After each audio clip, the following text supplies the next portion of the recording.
Hi, this is Barry Phipps, and I'm at Hudson River Gallery in the Iowa City area, having a show of photographs. This is maybe my 6th solo show at Hudson River Gallery. And this is a very finely curated show of 7 large-scale photographs taken on my beloved 8x10 camera here. And really the show has a lot to do with this camera itself. My idea was to print 7 photos at the maximum size that I could print and really show the amount of presence and depth, but most importantly detail, that this camera captures through photographing on a negative that's 8 by 10 inches large and then scanning that at a super high resolution to be able to create these, in my mind, gigantic prints. They could probably go even bigger than this. But really the opportunity here is that I feel like photographing on this camera, editing digitally, scanning digitally, and then presenting them as large prints gives the viewer the opportunity to most closely see the scene I saw when I took the photo. So this is one of the photos that I took with my 8x10 camera. This was taken in Tacoma, Washington. What I really enjoyed about this photo, which number one I consider a landscape photo, I always shoot in a horizontal format versus vertical to give that sense of landscape. When I printed this out and viewed it in my studio for the first time, I really loved how the camera gives this sense of depth. It's a really convincing feeling through how the camera optics are set up. It really makes you feel like you could walk down the street, drive down there, and it really gives the sense of depth. Of course, we're probably watching this on Instagram and we're seeing a video of a print, but in real life, this photo for me, when I first saw it, it just kind of made my heart just sing and just felt like, wow, it really has a presence that really feels like exactly what I saw. And then what's nice is that a lot of these things that in my mind when I was taking the photo, such as this person opening the door to their car, getting ready to go out, this bus going down the street, these little newspaper stands, all of this stuff, which I can consider little subplots within the photo, you're really able to see when you come and look at the photo. Photographer Stephen Shore talked about 8x10s and said that it gives you the opportunity to travel through the photograph. And that's something that I never quite understood until I started shooting 8x10 myself. It really gives you the sense that you can look through and you just see all these different things going on because the resolution is amazing.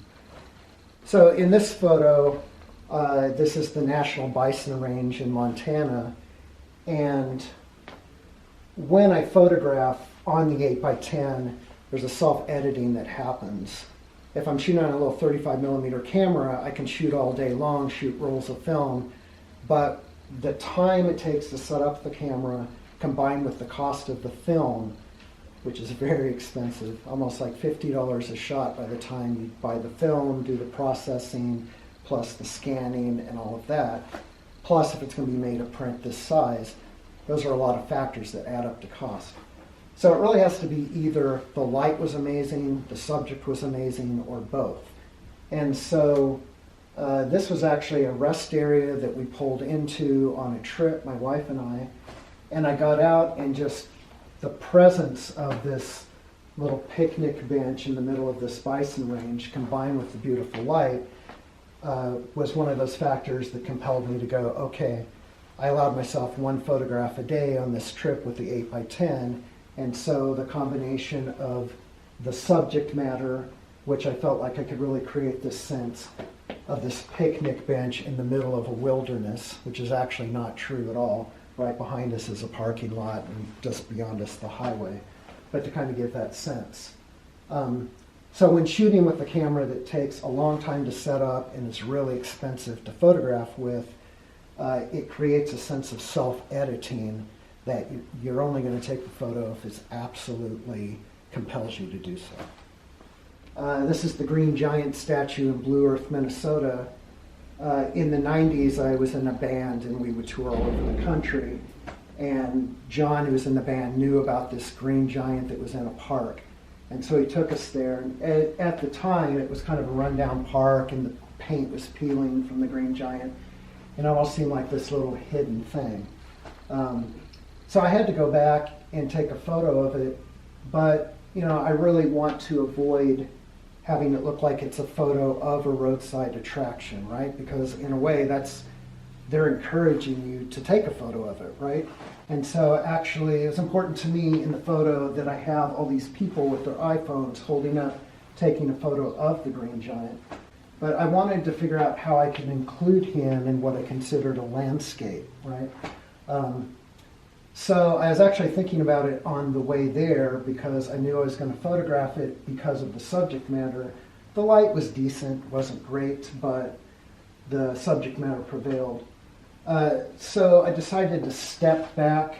I'm actually really far away. No one in the photo really knows, with the exception of my wife, knows that I'm taking the photo. And the other thing to do to make it not a photo of the green giant, but rather this landscape with this giant green man in it, was to place the tree in front of the green giant. And, the tree is much larger than the giant himself. And I love the way that the leaves of the trees just kind of blend into the leaves of his outfit as well. But, in my mind, when I was seeing this, all of these things, this person standing up here, this person taking her photograph, dude standing there looking at his phone, my wife sitting at the bench holding a Polaroid camera, all of those things, in my mind, were gigantic, right? But when you take the photo, and especially if it was presented on Instagram as this tiny little photo, and maybe as you're seeing right now on Instagram, these things don't really even show up. They just look like little tiny little things. But because the camera really holds up in detail and really gives a sense of the depth and all of that, that when they're printed on this scale, you can stand back and see it in a similar way you would see it on Instagram. But as you come up, more things are revealed and come to life, all these little subplots of people within the photograph. And because this was a well-trafficked area, and because I don't look through the camera when I take it, I have to kind of look beside it because the film is actually blocking the viewfinder on it. So I had to just stand there with the shutter release and wait until all of these people coming in and out of the photograph were in a good compositionally appropriate way before taking the photo. But when I think of this, I think kind of like sometimes you'll see a gigantic moon in the sky and you'll take a photo of it, and that photo will never feel how it looked in that photo because we see things bigger when we're focused on them than the camera sees. And so these are kind of like those moons that in your mind they were gigantic, but when you see the photo and it's just this tiny part of this whole thing, they don't really have that sense of scale that you have in your mind.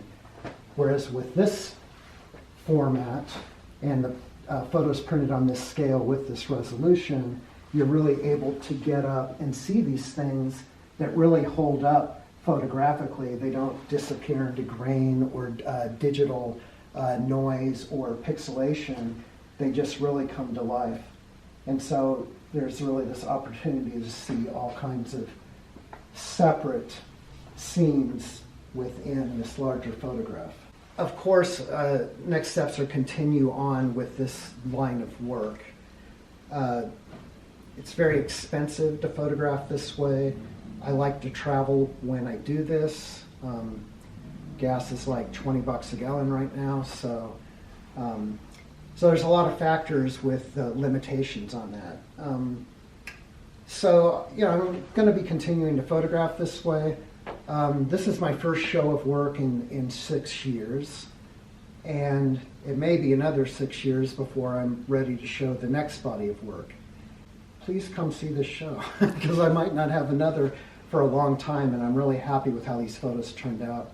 And if there's no reason other than to come here to see photographs presented in their full potential in terms of resolution, depth, presence, scale, all of that. Please come see these because they just don't look the same on Instagram. And this would be a good opportunity. The show runs for April 25th. Please come in and check them out because I feel like this is kind of the height of my maturity as a photographer right now. I'm very pleased with the show.